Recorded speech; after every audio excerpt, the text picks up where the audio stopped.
যে উপস্থিতি, মহান আল্লাহ রাব্বুল আলামিন আমাদেরকে সৃষ্টি করেছেন, পৃথিবীতে পাঠিয়েছেন, সুন্দর একটা জীবন দান করেছেন।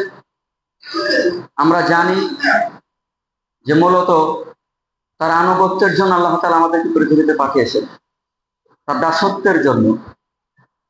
এটা আল্লাহর নির্দেশ, এবং আল্লাহ তাআলা নিষেধ করে দিয়েছেন তার অবাধ্যতাকে।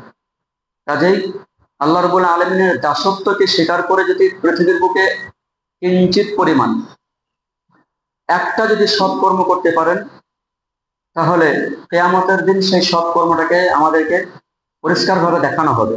এবং তার অবাধ্যতা হয়ে যদি পৃথিবীর বুকে একটা অসৎ কাজ করে গুনাহ করে থাকে, সেই একটা গুনাহের পরিপূর্ণ প্রতিদান কিয়ামতের দিন আল্লাহ তাআলা আমাদেরকে দিবেন, যা পবিত্র কোরআন সূরা জিলজাল 99 নম্বর সূরা 7 এবং 8 নম্বর আয়াতে আল্লাহ তাআলা বলেন, ফামান ইয়ামাল মিসকালা যাররাতিন খায়রান ইয়ারা ওয়া মান ইয়ামাল মিসকালা যাররাতিন শাররান ইয়ারা। পৃথিবীতে যদি কোনো ব্যক্তি একটা সৎকর্ম করে, যাররা বরাবর অণুসম পরিমাণ যদি কোনো ব্যক্তি ভালো আমল করে, কিয়ামতের দিন সেই অণুসম পরিমাণ আমলের তাকে পূর্ণ প্রতিদান দেওয়া হবে। এবং দুনিয়ার বুকে যদি কোনো ব্যক্তি অসৎ কর্ম করে, অনুসম পরিমাণ যদি তা পাপ করে, গুনাহ করে, তারপরেও সেই অনুসম পরিমাণ পাপটার প্রতিদান, এর বদলা বা এর শাস্তি, উপযুক্ত শাস্তি কিয়ামতের দিন আল্লাহ তাআলা দিবেন। কাজেই আমরা যতদিন বেঁচে থাকবো আল্লাহ রাব্বুল আলামিনের আনুগত্যে আমরা আমাদের জীবনকে অতিবাহিত করবো ইনশাআল্লাহ। এই জন্য বলবো, আমরা আমাদের জীবনটাকে সুন্দরভাবে অতিবাহিত করব, আল্লাহ রাব্বুল আলামিনের অবাধ্যতায় গিয়ে নয়। এবং আমরা আমাদের এই জীবনটাকে আমলের দ্বারা যাপন করব, আল্লাহ রাব্বুল আলামিনের আনুগত্যের মাধ্যমে যাপন করব। এবং কাজে কর্মে, আপনার কথাবার্তায় মানুষের হক আদায় করে চলুন। কেননা মানুষের এই জীবনে, এই লম্বা সময়ে যেই অংশটুকু আমি আপনি আল্লাহর আনুগত্যে অতিবাহিত করব, আল্লাহ রাব্বুল আলামিনের ইবাদতে অতিবাহিত করব, এই শুধু যেটুকুন আল্লাহর ইবাদতের সময় অতিবাহিত করছি আমার এই লম্বা হায়াত থেকে, শুধুমাত্র এই সময়টুকু আমার জন্য মূল্যবান।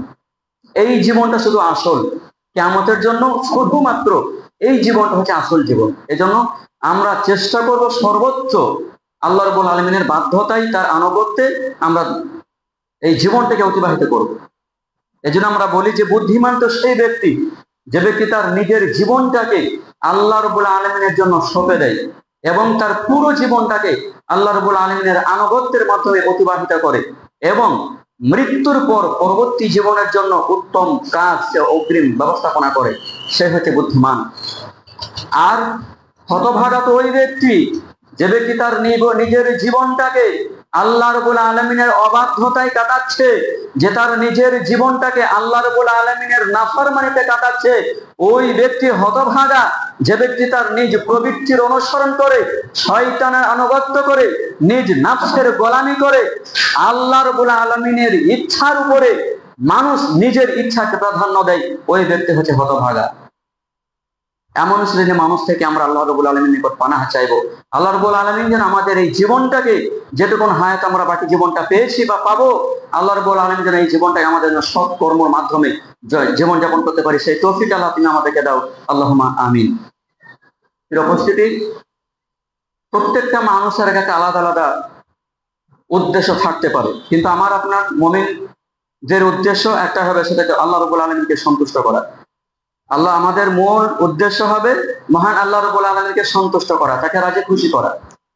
এবং আমরা এটাও জানি যে আল্লাহ রাব্বুল আলামিনকে সন্তুষ্ট করার অনেক মাধ্যম আছে, অনেক রকম মাধ্যম আছে, কিন্তু তার মধ্যে অন্যতম একটা সহজ আসান একটা মাধ্যম হচ্ছে মানুষের হক এবং কর্তব্য সমূহ আদায় করা। মানুষের হক আদায় করা, আল্লাহ রাব্বুল আলামিন এই দায়িত্ব আমাদেরকে দিয়েছেন। আল্লাহ রাব্বুল আলামিনের নিকটে পালনীয় যত রকম বিষয় আছে, তার মধ্যে অন্যতম একটা পালনীয় আল্লাহ রাব্বুল আলামিনের নির্দেশিত বিষয় হচ্ছে আত্মীয়তার হক আদায় করা। আল্লাহ রাব্বুল আলামিন তাদের উপরে আত্মীয়দের হক আদায় করা, তাদের সাথে কৃত অঙ্গীকার পূর্ণ করা, তাদের প্রতি সহানুভূতিশীল, তাদের প্রতি ভ্রাতৃত্ববোধ এবং তাদের সাথে সুসম্পর্ক বজায় রাখা, এই নির্দেশ কেবলমাত্র মহান আল্লাহ রাব্বুল আলামিন। সূরা রুম 30 নম্বর সূরা 38 নম্বর আল্লাহ তাআলা বলেন, ফাইদা যাতিল আল্লাহ রাব্বুল আলামিন বলছেন যে তোমরা তোমাদের নিকট আত্মীয়দের সাথে সদ্ব্যবহার করবে, সুসম্পর্ক বজায় রাখবে। ফাআতি যাল কুরবা হাক্কাহু, তোমরা আত্মীয় স্বজনদের সাথে সুসম্পর্ক বজায় রাখবে। তাহলে এই নির্দেশ হচ্ছে মহান আল্লাহ তাআলা। পবিত্র কোরআনে তিনি অন্যত্র আরো বলেন, সূরা নিসা 4 নম্বর সূরার 36 নম্বর আয়াত, মহান আল্লাহ তাআলা বলেন ওয়া'বুদুল্লাহা ওয়া লা তুশরিকু বিহি শাই। আল্লাহ রাব্বুল আলামিন বলেন তোমরা আল্লাহর ইবাদত করবে এবং তার ইবাদতে কাউকে শরীক করবে না। ওয়া বিল ওয়ালিদাইনি ইহসান, এবং পিতামাতার সাথে সদ্ব্যবহার করবে। ওয়াজিল কুরবা ওয়া বিজিল কুরবা, এবং নিকট আত্মীয়দের সাথে সুসম্পর্ক বজায় রাখবে। এটা হচ্ছে আল্লাহ রাব্বুল আলামিনের নির্দেশ। এইখানে একটা কথা আমরা বলবো, সেটা হচ্ছে এই আত্মীয় স্বজনদের মধ্যে সর্বাধিক প্রিয়, সব থেকে কাছের আত্মীয়, সব থেকে ঘনিষ্ঠ আত্মীয় আমার আপনার যদি কেউ থেকে থাকে, সেটা হচ্ছে আমাদের মা বাবা, পিতামাতা। এই জন্য পিতামাতার সাথে সব থেকে উত্তম ব্যবহার করতে হবে, সব থেকে উত্তম ব্যবহার করতে হবে, সব থেকে সুসম্পর্ক বজায় রাখতে হবে পিতামাতার সাথে। কেননা এই নির্দেশ মহান আল্লাহ তাআলা নিজের ইবাদত করার পরে পরে পিতামাতাদের গুরুত্ব দেওয়া হয়েছে। সূরা বনী ইসরাঈল 17 নম্বর সূরা 23 নম্বর আয়াত, মহান আল্লাহ তাআলা বলেন ওয়া কাদা রাব্বুকা আল্লা তা'বুদু ইল্লা ইয়াহু ওয়া বিল ওয়ালিদাইনি ইহসান ওয়া যিল কুরবা। মহান আল্লাহ তাআলা বলেন আমি এটা তাদের জন্য ফয়সালা করে দিয়েছি, এটা আমি তাদের জন্য অবধারিত নির্ধারিত ফরজ করে দিয়েছি। আল্লাহ তা'বুদু ইল্লাল্লাহ, তারা আল্লাহ তা'বুদু ইল্লা ইয়াহু, একমাত্র আল্লাহ ব্যতীত তারা আর অন্য কারো ইবাদত করবে না। এটা আল্লাহ ফরজ করেছেন। আর কি ফরজ করেছেন? ইবাদতের পরে পরে ওয়া বিল ওয়ালিদাইনি ইহসান, পিতামাতার সাথে সদ্ব্যবহার করা, তার সাথে সুসম্পর্ক বজায় রাখা। কেমন সম্পর্ক রাখা? মহান আল্লাহ তাআলা তারপরে বলছেন ইম্মা ইয়াবলুগান্না ইনদাকাল কিবরা আহাদুহুমা আও কিলাহুমা, যদি পিতা অথবা মাতা একজন অথবা দুজনকে বার্ধক্যে পাও, বৃদ্ধ বয়সে যদি পাও, উপনীত হয় তারা, তাদেরকে যদি তোমরা পাও, তাহলে ওয়াকুল্লাহুমা, তাহলে ফালা তাকুল্লাহুমা উফ, তাদেরকে উফ শব্দটুকু তোমরা বলবে না। ধমক দেওয়া তো বহু দূরের কথা, উফ শব্দটুকু আপনি আপনার মা বাপকে বলতে পারবেন না। কি করবেন তাহলে? ওয়ালা তানহারুহুমা, এবং তাদেরকে ধমক দিয়ে কোনো কথা বলবেন, এটা আল্লাহ নির্দেশ। আল্লাহ রাব্বুল আলামিনের নির্দেশ ভালো করে বলছেন। আল্লাহ বলছে তোমরা আমার ইবাদত করবে, মনে রাখবে আমার ইবাদতে কাউকে অংশীদার স্থাপন করবে না। আল্লাহর ইবাদত, তারপরে পরে পিতা মাতার সাথে সদ্য ব্যবহার করা। আল্লাহ বলছেন ওয়ালা তাকুল্লাহুমা, তাদেরকে উপ শব্দটুকুন বলবে না, তাদেরকে ধমক দিবে না। তাহলে কিভাবে কথা বলবো? আল্লাহ বলছেন ওয়াকুল্লাহুমা কওলান কারীমা, তোমরা তাদের সাথে কথা বলবে একদম নরম ভাষায়। কওলান কারীমা, একবারে নরম ভাষায় তাদের সাথে কথা বলবে। আপনি জানেন আপনার পিতা ভুল করেছে, আপনি জানেন আপনার পিতা বুঝতে পারছে সে ভুল করেছে, কোন একটা কাজ করে ফেলেছে হয়তোবা। আপনি তাকে মাঠ যেতে নিষেধ করেছিলেন, মাঠ চলে গেছিল।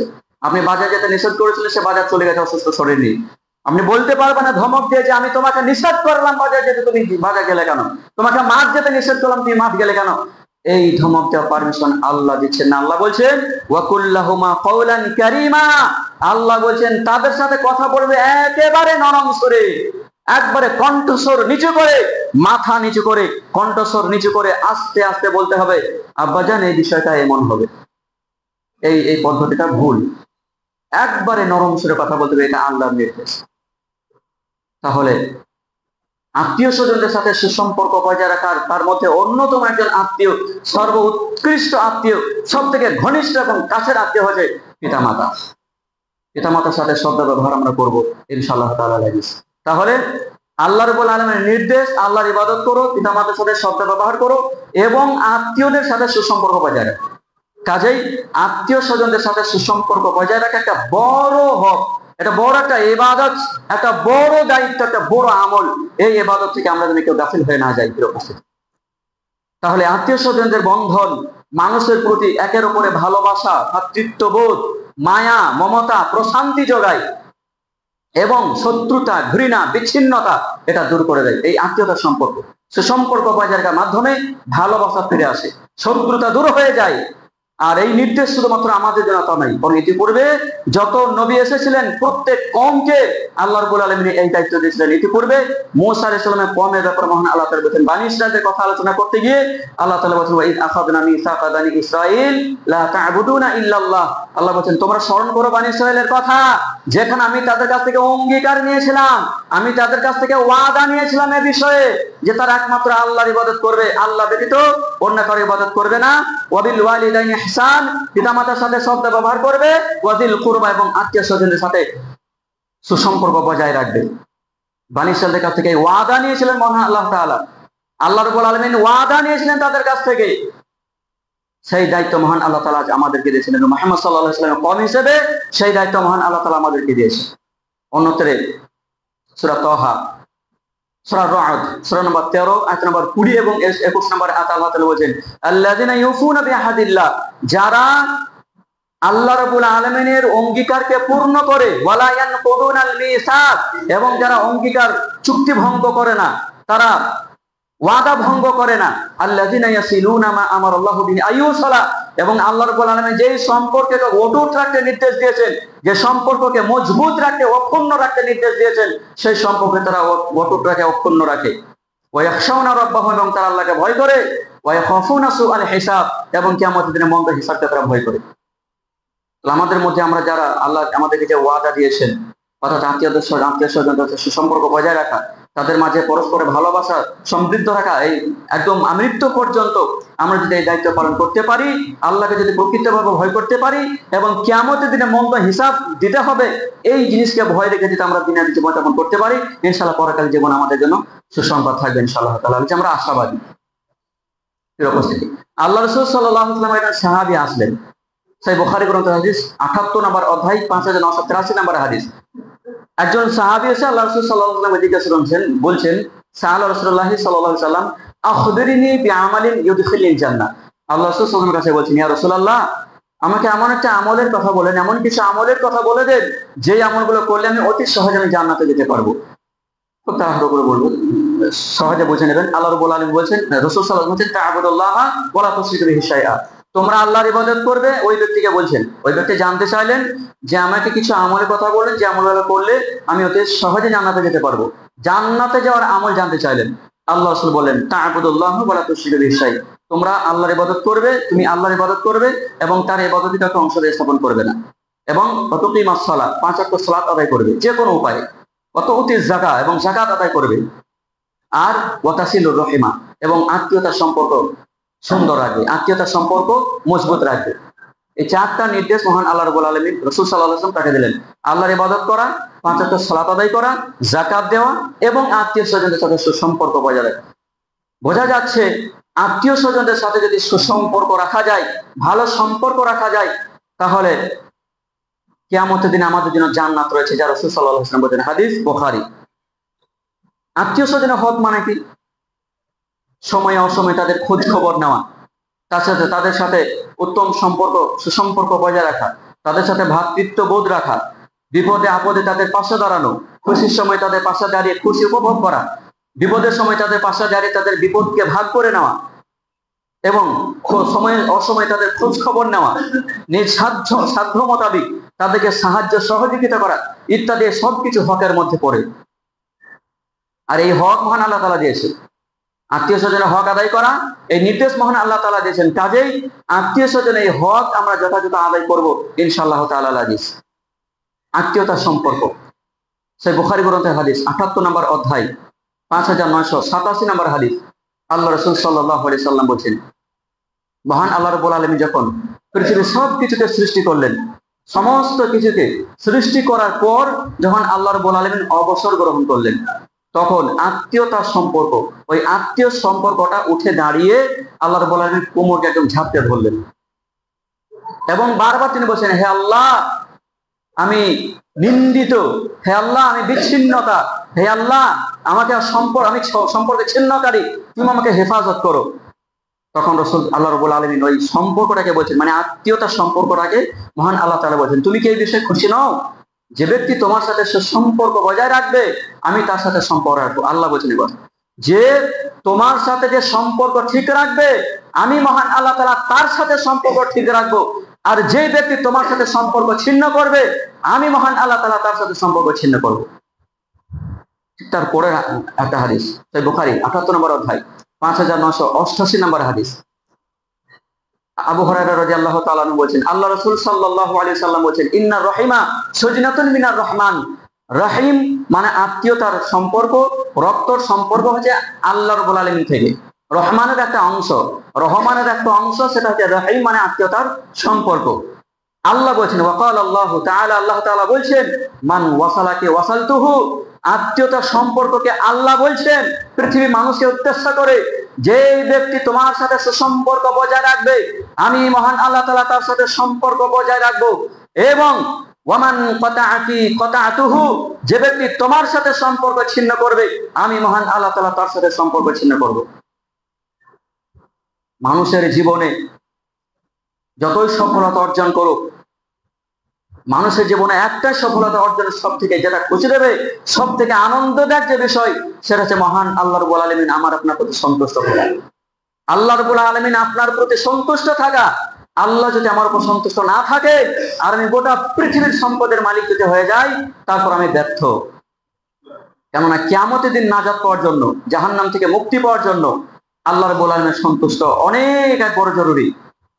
কাজেই আল্লাহ বলছেন, যে ব্যক্তি তোমার সাথে সম্পর্ক রাখবে, ঠিক রাখবে, আমি আল্লাহ তার সাথে সম্পর্ক ঠিক রাখবো। এখন যদি আপনি মনে করেন যে আল্লাহ রাব্বুল আলামিন আমার সাথে যাতে সম্পর্ক ঠিক রাখে, আল্লাহ রাব্বুল আলামিন যাতে আমার সাথে সুসম্পর্ক বজায় রাখে, কাজে আপনাকে গুরুত্ব দিতে হবে যে আপনার আত্মীয় স্বজনদের সাথে সম্পর্ক কেমন আছে। আপনি যদি মনে করেন যে আল্লাহ আমার উপর সন্তুষ্ট থাক, আল্লাহ রাব্বুল আলামিন আমার উপর সম্পর্ক ঠিক রাখুক, তাহলে আপনাকে আত্মীয়দের সাথে সম্পর্ক ঠিক রাখতে হবে, সে যেই হোক না কেন। আত্মীয়দের সাথে সম্পর্ক ঠিক রাখতে হবে, তবেই আল্লাহ রাব্বুল আলামিন আপনার সাথে সম্পর্ক ঠিক রাখবে, আমার সাথে সম্পর্ক ঠিক রাখবে। কারণ আল্লাহ বলছেন, যে ব্যক্তি তোমার সাথে সম্পর্ক ঠিক রাখবে, মজবুতের সাথে সুসম্পর্ক বজায় রাখবে, আমি আল্লাহ তার সাথে সম্পর্ক ঠিক রাখবো। অতএব আলোচ্য আয়াত এবং হাদিস থেকে আমরা যা বুঝলাম তা হলো এই, যে আত্মীয় স্বজনদের সাথে সুসম্পর্ক বজায় রাখতে হবে, এর বিকল্প নেই। সম্মানিত উপস্থিতি, আত্মীয় স্বজনদের সাথে সম্পর্ক ছিন্ন করা আমাদের সমাজে এটা নতুন কিছু নয়, এটা বহু পুরাতন একটা বিষয়। আমার চাচাদের সাথে, খালা মামাদের সাথে, বারো অন্যান্য আত্মীয় স্বজনদের সাথে, আমার ভাইয়ের সাথে সম্পর্ক ছিন্ন করা, এটা আমাদের একটা পুরাতন বিষয়, নতুন কিছু নয়। বরং সম্পর্কটা একবারে টিকিয়ে রাখা, এটা আমাদের কাছে নতুন হতে পারে। বর্তমান সময়ে আত্মীয়তার সম্পর্ক টিকিয়ে রাখা বা আত্মীয়র সাথে সম্পর্ক সুসম্পর্ক বজায় রাখা একটা বিশাল কঠিন কাজ হয়ে গেছে আমাদের জন্য। ইসলামী অনুশাসন মেনে চলে এমন অনেক ব্যক্তি আছে, বর্তমান সময়ে আত্মীয়তার বন্ধন মজবুত রাখা, আত্মীয়দের সাথে সুসম্পর্ক বজায় রাখা, এমন মানুষ খুব কম আপনি পাবেন।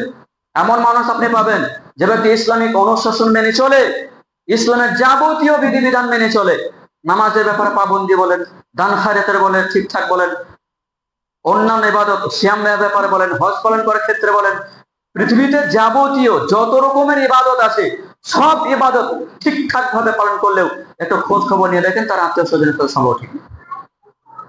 কারোর সাথে না কারোর সাথে একটু মন কথা করছে, কারোর সাথে না কারোর সাথে সম্পর্ক ঠিক নেই, কারোর সাথে একটা শত্রুতা হচ্ছে, এমন হয়ে গেছে আমাদের। অথচ তারা জানতে চায় না যে আত্মীয় স্বজনদের সাথে সম্পর্ক ছিন্ন করা কত বড় আল্লাহর নিকটে পাপ, একটা বড় কাবিরা গুনাহের অন্তর্ভুক্ত, বিরাট গুনাহ। এই সম্পর্ক মজবুত রাখা, এই সম্পর্ক অক্ষুণ্ণ রাখা যে কি গুরুত্ব, এবং এদের সাথে সম্পর্ক ছিন্ন করা যে কত বড় ভয়াবহ পাপ, এই পাপের ব্যাপারে কোনো মানুষ ধারণা করতে চায় না। মানে বুঝতে চায় না যে মানুষের সাথে সম্পর্ক সম্পর্ক ঠিক না রাখা এর পাপ কি হতে পারে। পবিত্র কোরআন মহান আল্লাহ তাআলা তাদেরকে লানাত করেছেন, অভিশাপ করেছেন, কিয়ামতের দিন তাদের জন্য কঠিন জাহান্নামের ঘোষণা করেছেন মহান আল্লাহ তাআলা। আমি আপনি তো এর ব্যাপারে কোনো খোঁজ খবর রাখি না, যে আমার ভাইয়ের সাথে সম্পর্ক ঠিক না থাকলে পরকালীন জীবন আমার কি ক্ষতি হতে পারে, আত্মীয় স্বজনদের সাথে সুসম্পর্ক বজায় না রাখলে কিয়ামতের দিন আমার কি অবস্থা হতে পারে, এ বিষয়ে আমার আপনার কোনো হুঁশ নেই, কোনো ঠিকানাই নেই এ বিষয়ে। মহান আল্লাহ তাআলা বলেন সূরা রা'দ সূরা নাম্বার 13 আয়াত নাম্বার 25, মহান আল্লাহ তাআলা বলেন, ওয়াল্লাযীনা ইয়ানকুদুনা আহদাল্লাহি মিন বা'দি মিসাকি, যে ব্যক্তি আল্লাহ রাব্বুল আলামিনকে পুখ্ত ইরাদা দেওয়ার পর, ওয়াদা করার পর তা ভঙ্গ করে, এবং ওয়ায়াকতাউনা মা আমারাল্লাহু বিহি আইয়ুসালা, এবং আল্লাহ রাব্বুল আলামিন যেই সম্পর্ককে অটুট রাখতে নির্দেশ দিয়েছেন, অক্ষুণ্ণ রাখতে নির্দেশ দিয়েছেন, সেই সম্পর্ককে তারা ছিন্ন করে ভেঙে দেয়। ওয়ায়ুফসিদুনা ফিল আরদ, এবং তারা জমিনের বুকে ফাসাদ সৃষ্টি করতে চায়। তাদের ব্যাপারে আল্লাহ বলছেন উলাইকা লাহুম লাআনা, তারাই হচ্ছে তাদের উপর আল্লাহ রাব্বুল আলামিন লানত করেছেন, তাদের জন্য আল্লাহ রাব্বুল আলামিন অভিশাপ করেছে, আল্লাহ রাব্বুল আলামিন তাদের জন্য ধ্বংসের কথা বলেছেন। যে ব্যক্তি ধ্বংস হয়ে যায়, যে ব্যক্তি আত্মীয় স্বজনদের সাথে সুসম্পর্ক বজায় রাখে না, যে ব্যক্তি আত্মীয় স্বজনদের সাথে সম্পর্কটাকে ছিন্ন করে দেয়। ওয়ালাহুম সুউদ দার, এবং কিয়ামতের দিনে তাদের জন্য রয়েছে মন্দ আবাস। কিয়ামতের দিনে রয়েছে তাদের জন্য মন্দ আবাস, মন্দ ঠিকানা, জাহান্নামের ঠিকানা। আল্লাহ তাদের জন্য লানত করেছেন, আমরা যারা সম্পর্ক আত্মীয়দের স্বজনের সাথে ঠিক রাখিনি। এমনকি রাসূল সাল্লাল্লাহু আলাইহি ওয়াসাল্লাম সহিহ বুখারী গ্রন্থের হাদিস ৭৮ নম্বর অধ্যায় 5983 নম্বর হাদিস, আল্লাহ রাসূল সাল্লাল্লাহু আলাইহি ওয়াসাল্লাম বলেছেন, সহিহ বুখারী, মুসলিম, আবু দাউদ, তিরমিজি, পরপর 4টা গ্রন্থে হাদিসটা আসছে। আল্লাহ রাসূল সাল্লাল্লাহু আলাইহি ওয়াসাল্লাম বলেছেন, লা ইয়াদখুলুল জান্নাতা কাতিউর রাহিম। রাসূল সাল্লাল্লাহু আলাইহি ওয়াসাল্লাম বলছেন, আত্মীয় স্বজনের সাথে সম্পর্ক ছিন্ন করে এমন ব্যক্তি, যে ব্যক্তি আত্মীয় স্বজনদের সাথে সম্পর্ক ছিন্ন করে, লা ইয়াদখুলুল জান্নাতা, আল্লাহ রাসূল সাল্লাল্লাহু আলাইহি ওয়াসাল্লাম বলেছেন, তারা কোনদিনকালে জান্নাতে যেতে পারবে না। এই হাদিস বিশ্বাস হয় আপনার? আপনি বিশ্বাস করেন?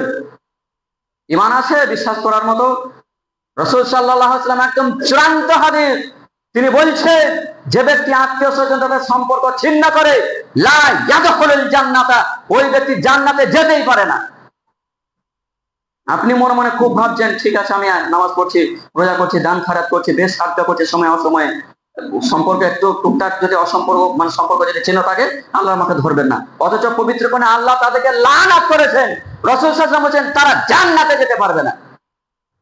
আমরা খুব তুচ্ছ তাচ্ছিল্য মনে করি এই বিষয়টাকে। আত্মীয়তার সম্পর্কটাকে আমরা খুব একটু ক্ষীণ নজরে দেখছি, খুব ছোট চোখে দেখছি, যেটা আবার বড় বিষয়। আবার আপনার ইবাদতও কবুল হবে না। তাহলে আল্লাহ রাসূল সাল্লাল্লাহু আলাইহি ওয়াসাল্লাম সেই মুসলিম গ্রন্থের হাদিস 40 নম্বর অধ্যায় 6441 নম্বর হাদিস, এবং এই হাদিসটা অন্যভাবে এসেছে আহমদ গ্রন্থ 10277 নম্বর হাদিস। আল্লাহ রাসূল সাল্লাল্লাহু আলাইহি ওয়াসাল্লাম বলেন, ইন্না আমালা বানি আদম, নিশ্চয় আদম সন্তানের সকল সৎকর্ম, আল্লাহ রাসূল সাল্লাল্লাহু আলাইহি ওয়াসাল্লাম বলেন আদম সন্তানের সমস্ত সৎকর্ম,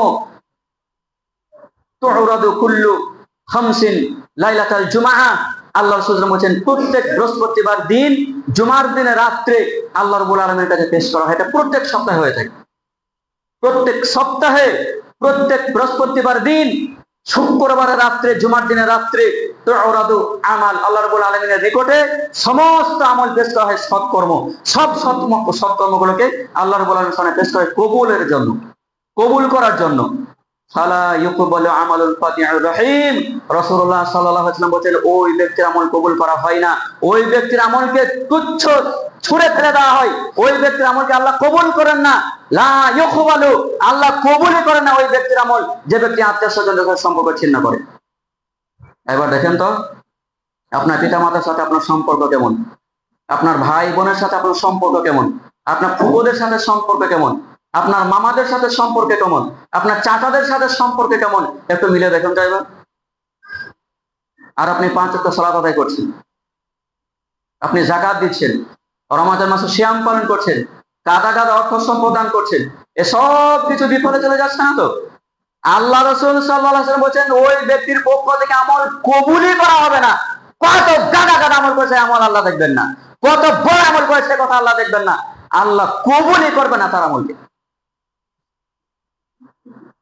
আপনি কাবার গিলাফ ধরে যদি কান্না করেন, হাউ মাউ করে চিৎকার করে যদি কান্না করেন, কাবার ঘরে সাজদা দিয়ে যদি আমৃত্যু পর্যন্ত যদি সাজদা থেকে মাথা না তোলেন, আর আপনার আত্মীয়দের সাথে সম্পর্ক যদি ছিন্ন থাকে, আত্মীয়দের সাথে সম্পর্ক যদি কেটে যায়, ওই কাবা ঘরে শুধু নয়, পৃথিবীর যে প্রান্তে ইবাদত গিয়ে ইবাদত করবেন, আপনার পক্ষ থেকে ইবাদত কবুল করা হবে না। হাদিস সহিহ মুসলিম গ্রন্থ। তাহলে আত্মীয় স্বজনদের সাথে সম্পর্ক যদি কোনো ব্যক্তি ছিন্ন করে, আল্লাহ তাদেরকে লানাত করেছেন, আল্লাহ তাদেরকে অভিশাপ করেছেন, তাদের জন্য কিয়ামতের দিনে মন্দ আবাস, কথা আল্লাহ বলছেন। রাসূল সাল্লাল্লাহু আলাইহি ওয়াসাল্লাম বলেছেন জান্নাতে যেতে পারবে না ওই ব্যক্তি। অন্য হাদিসে রাসূল বলেছেন ওই ব্যক্তির পক্ষ থেকে আমল তার কবুল করা হবে। কাজেই আত্মীয় স্বজনদের সাথে সম্পর্ক ছিন্ন করলে এত বড় পাপ বা এত বড় গুনাহ হয়, আমরা মোটামুটি ভাবে একটু হলো অনুধাবন করতে পারলাম। আমি পরিশেষে বলতে চাই যে আমাদের আত্মীয় স্বজনদের সাথে আমরা তাদের সাথে সুসম্পর্ক বজায় রাখবো। আপনি আপনার পক্ষ থেকে সর্বোচ্চ চেষ্টা করবেন যে আপনার পক্ষ থেকে যেন কারোর সাথে অসন্তুষ্ট না হয়, মানে কোনো আত্মীয়তা আপনার সাথে সম্পর্ক ছিল না করে, এটা আপনি আপনার পক্ষ থেকে সব থেকে বেশি আপনি চেষ্টা করবেন আগে। এরপর যদি অন্য কেউ আপনার সাথে সম্পর্ক ছিন্ন করতে চায়, সেটা তার ব্যক্তিগত ব্যাপার। কিয়ামতের দিন আপনি বেঁচে যাবেন ইনশাআল্লাহ, আপনি বেঁচে যাবেন কিয়ামতের দিন, আপনি বেঁচে যাব যদি আমরা আমাদের পক্ষ থেকে সম্পর্ক ঠিক রাখতে যাই। এখন যদি কেউ ব্যক্তি সম্পর্ক রাখতে না চাই, আপনি আমার সাথে সম্পর্ক ঠিকঠাক রাখতে চাচ্ছেন, আপনি আমার সাথে সম্পর্ক মজবুত রাখতে চাচ্ছেন, কিন্তু এটা আমার বদমাইশির কারণে, অহংকারের কারণে হয়তো আমি আপনার সাথে সম্পর্ক রাখছি না, সেক্ষেত্রে আপনার করণীয় হচ্ছে আপনার সাধ্য মোতাবেক আমার সাথে সম্পর্ক রাখবেন। এখন আমি যদি সম্পর্ক ছিন্ন করি, কেমন যদি আমি বুঝে নেবো সেটা। এজন্য আপনি যদি বাঁচতে যান, ভাইয়ের আমার, বাচ্চা ছাড়া আমার, আমরা যদি বাঁচতে চাই, আপনারা যদি বাঁচতে চান, তাহলে যাদের সাথে সম্পর্ক ছিন্ন হয়ে গেছে আমরা চেষ্টা করব তাদের সাথে মেল মহব্বত করে বসবাস করে, তাদের সাথে ভ্রাতৃত্ববোধ, তাদের সাথে সহানুভূতি, তাদের বিপদে আপদে পাশে দাঁড়ানো, তাদের সুখ সমদে খুশির সময় তাদের পাশে দাঁড়িয়ে তাদেরকে যাবতীয় বিষয় থেকে সাহায্য সহযোগিতা করা আমরা আপ্রাণ চেষ্টা করবো ইনশাআল্লাহ। তারপরে সে যদি সম্পর্ক ছিন্ন করে, সেটা তার ব্যক্তিগত ব্যাপার। পরিশেষে আল্লাহ রাব্বুল আলামিনের কাছে দোয়া করব, আল্লাহ রাব্বুল আলামিন আমরা যারা আত্মীয়তা সম্পর্কের ব্যাপারে যারা অবগত নই, আত্মীয়তা সম্পর্কের ব্যাপারে তুমি আমাদেরকে যথার্থ জ্ঞান দান করো, আল্লাহুম্মা আমিন। আল্লাহ রাব্বুল আলামিন আমাদের মাঝে যারা এখনো পর্যন্ত আত্মীয়তার সম্পর্ক ঠিক রাখতে পারেনি, তুমি আমাদেরকে সেই তৌফিক দান করো, আমরা যাতে প্রত্যেকের সাথে, প্রত্যেক আত্মীয় স্বজনদের সাথে আমরা যাতে সুসম্পর্ক বজায় রাখতে পারি, সেই তৌফিক তুমি আমাদের দাও, আল্লাহুম্মা আমিন। আল্লাহ রাব্বুল আলামিন তুমি আমাদেরকে যে ওয়াদা করেছো, অঙ্গীকার করেছে, সেই অঙ্গীকার যাতে যথাযথ পূরণ করতে পারি, মানুষের হক যথাযথ আদায় করতে পারি, সেই তৌফিক তুমি আমাদের দাও, আল্লাহুম্মা আমিন। আল্লাহ রাব্বুল আলামিন আমাদের ভিতর থেকে যারা অসুস্থ, তুমি তাদেরকে শাফা দান করো, তুমি ব্যতীত কেউ শাফা দান করতে পারবে না। আযহিবিল বা'স রাব্বান নাসি আশফি আনতা শাফি লা শিফাআ ইল্লা শিফাউকা শিফাআন লা ইউগাদিরু সাকামা। আল্লাহ রাব্বুল আলামিন আমাদের ভিতর থেকে যারা ঋণগ্রস্ত রয়েছে, যারা ঋণ পরিশোধ করতে সক্ষম হচ্ছে না, তুমি তাদেরকে শক্তি দান করো যাতে তারা ঋণ পরিশোধ করতে পারে, তাদেরকে সে শক্তি তুমি তৌফিক দান করো, আল্লাহুম্মা আমিন। আল্লাহ রাব্বুল আলামিন আমাদের ভিতর থেকে যারা মারা গেছে, তুমি তাদের কবরকে প্রশস্ত করো, আল্লাহুম্মা আমিন। তুমি তাদের কবরের শাস্তি মাফ করো, তাদের যে কবরকে জান্নাতের বাগান বানিয়ে দাও, আল্লাহুম্মা আমিন। ইন্নাল্লাহা ওয়া মালাইকাতাহু ইউসাল্লুনা আলান নবী ইয়া আইয়ুহাল্লাযিনা আমানু সাল্লু আলাইহি ওয়া সাল্লিমু তাসলিমা। আল্লাহুম্মা সাল্লি আলা মুহাম্মাদি ওয়া আলা আলি মুহাম্মাদ কামা সাল্লাইতা আলা ইব্রাহিম ওয়া আলা আলি ইব্রাহিম ইন্নাকা হামিদুম মাজিদ। اللهم بارك على محمد وعلى آل محمد كما باركت على إبراهيم وعلى آل إبراهيم إنك حميد مجيد. سبحان ربك رب العزة عما يصفون وسلام على المرسلين والحمد لله رب العالمين.